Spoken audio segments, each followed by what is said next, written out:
सितंबर 2023 नए संसद का पहला दिन और मोदी जी का पहला भाषण। पहला बिल जो नए संसद भवन में पेश किया गया, बिल का नाम है नारी शक्ति वंदन अधिनियम। कानून मंत्री अर्जुन राम मेघवाल ने इस बिल को लोकसभा के पटल पर रखा। क्या ये पहली बार है जब इस बिल को पेश किया गया? तो नहीं, इस बिल को पहली बार 1996 में संसद में पेश किया गया था और उस समय केंद्र में एच.डी. देवेगौड़ा की सरकार थी।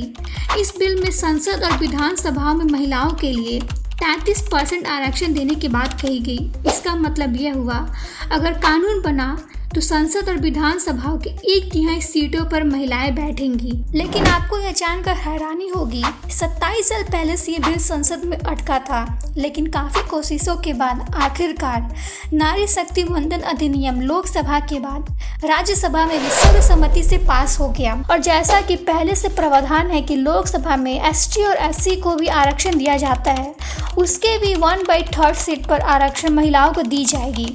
यह आरक्षण शुरुआत में 15 सालों तक ही महिलाओं को दी जाएगी, लेकिन आवश्यकता अनुसार इसे बढ़ाया भी जा सकता है। अभी लेकिन इस बिल के कुछ पड़ाव बाकी हैं।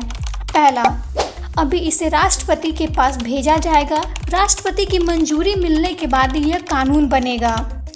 दूसरा, अनुच्छेद 368 के तहत अगर केंद्र के किसी कानून से राज्यों पर कोई प्रभाव पड़ता है तो कानून बनने के लिए कम से कम 50% विधानसभाओं को मंजूरी देनी होगी। यानी कानून देश भर में तभी लागू होगा जब कम से कम 14 राज्यों की विधानसभा इसे पास कर देगी। तीसरी सबसे बड़ी बात यह है कि जनगणना और सीटों के परिसीमन के बाद महिला आरक्षण विधेयक साल 2029 के लोकसभा चुनाव तक ही लागू हो सकेगा।